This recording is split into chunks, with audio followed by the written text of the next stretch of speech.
सुहृदं सुलभं सुखदं स्वनुजं च सुखाय ममोघशरम् अपहाय रघुद्वहमन्यमहं न कथञ्चन कञ्चन जातु भजे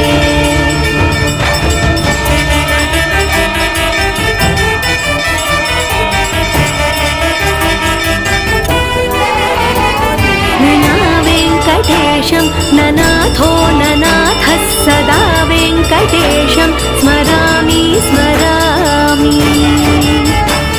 हरे वेङ्कटेश प्रसीद प्रसीद प्रियं वेङ्कटेश प्रयच्छ